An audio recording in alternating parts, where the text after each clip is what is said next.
اور جب گنتی الٹا چلنا شروع ہو جائے تو بہت جلد کام زیرو پہ پہنچتا ہے۔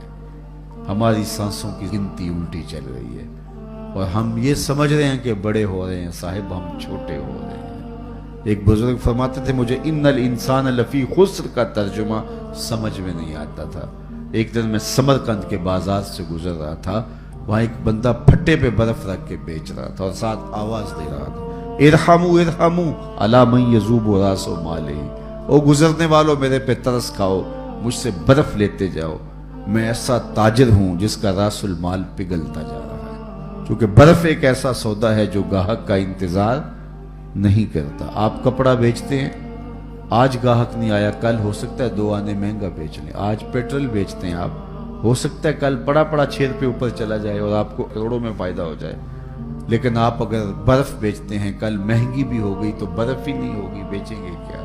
تو وہ کہتا لوگوں میرے پہ ترس کھاؤ، مجھ سے برف لیتے جاؤ، میں ایسا تاجر ہوں جس کا راس المال پگھل رہا ہے۔ کہتے جب اس نے یہ آواز لگائی نا تو میرے قدم رک گئے اور میں نے کہا صاحب مجھے ان الانسان لفی خسر کا ترجمہ سمجھ میں آ گیا۔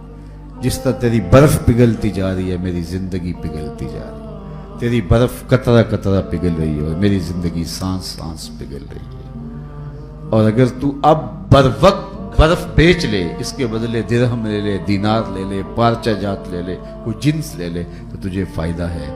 اور میں بھی ان سانسوں کے بدلے درود پڑھ لوں، ان سانسوں کے بدلے قیام کر لوں، رکوع کر لوں، سجود کر لوں، کسی دکھی کے سر پہ ہاتھ رکھ دوں، کسی مشکل میں پھنسے ہوئے شخص کو چھڑا دوں تو یہ میری سانسیں کام آ جائیں گی۔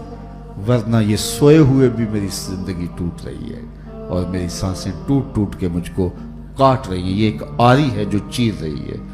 حضرت سیدنا علی المرتضیٰ فرماتے ہیں، شیخ زادہ نے بیضاوی کے حاشیے میں لکھا آپ کا قول کہ یہ سانسیں موت کی طرف اٹھنے والے تیرے قدم ہیں، تو قبل اس کے کہ وہ وقت آئے کوئی حجت نہ رہے، مجھے آپ کو آج موقع ہے، آج سا بھی نے کھلے راہ بھی نے، انج ٹوک نوکھڑے ٹکڑے نے، ٹر پویں تے پینڈے مک جاندے کار بیٹھیاں فاصلے مکنے۔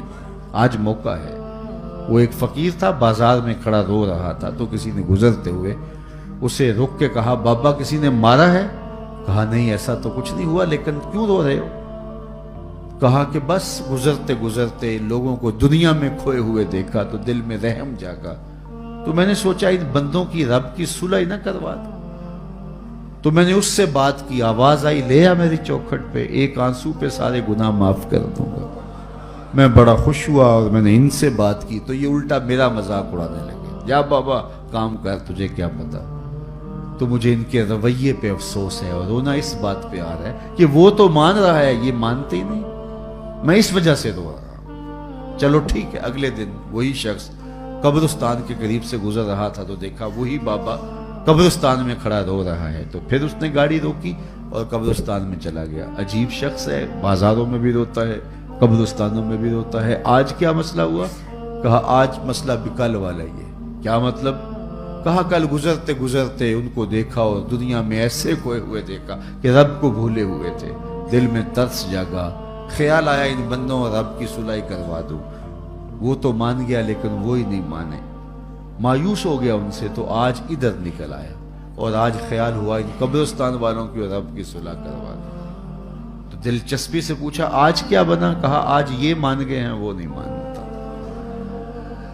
آج وہ مان رہا ہے، ہم بھی مان جائیں اور اپنے آپ کو مالک کی دہلیز پہ لے آئے۔ آج لے ان کی پناہ، آج مدد مانگ ان سے، کل قیامت کو نہ مانیں گے اگر مان گیا۔ آئیے میں اور آپ اپنی زندگی کو اللہ اس کے رسول کی راہوں پہ ڈال دیں اور ایک ایک سانس ان کے نام وقف کر دیں، عزم کر کے اٹھے آج کے بعد نماز ترک نہیں ہوگی، ذکر کا چراغ روشن رکھیں گے، قرآن مجید سے وابستگی ہمارا مزاج حیات رہے گا، جئیں گے تو حضور کے لیے، مریں گے تو حضور کے لیے۔